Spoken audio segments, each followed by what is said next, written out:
国的银行保险业监管者3月2日表示，中国不赞成就俄罗斯入侵乌克兰事件而对俄罗斯进行金融制裁，而且也不会参与相关的制裁行动。中国银行保险监管管理委员会主席郭树清周三在新闻发布会上表示，中国并不赞成，因为它起到的作用效果不好，且在法律上也没有依据，中国不会参加制裁。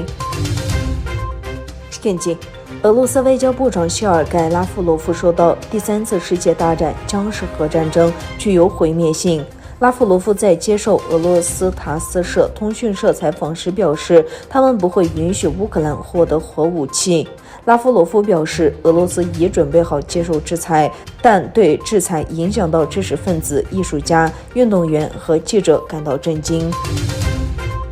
第5届联合国环境大会续会2日表决通过一项决议，关于削减日渐严重的海洋塑料垃圾，将就包括海洋环境在内的塑料垃圾污染制定有法律约束力的国际协定，将成立开展谈判的政府间委员会，力争2024年底前结束作业。如果能制定限制塑料垃圾污染的国际协定，将是全球首次。联合国环境大会在肯尼亚首都内罗毕以线上和线下的方式同时举行，来自近200个会员国的超过2000名代表参会。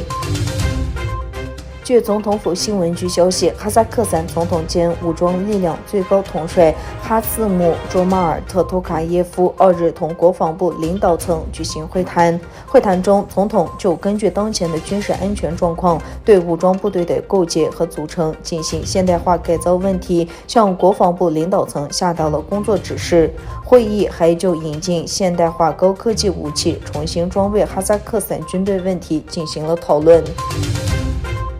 俄罗斯国防部周三表示，自俄罗斯开始在乌克兰展开军事行动以来，已有498名俄罗斯士兵阵亡，另有1597人受伤。另一方面，乌克兰总统泽连斯基表示，近6000名俄罗斯人在6天的战争中丧生。土耳其卫生部长科扎昨晚宣布，土耳其取消户外强制戴规定口罩，进出营业场所与乘搭大众运输工具时也不再检查登载个人健康记录的黑码。据中国媒体报道，中共政权通过争夺资源，加速从东突厥散向中国转移资源，最近向中国各省提供了5037亿千瓦时的电力。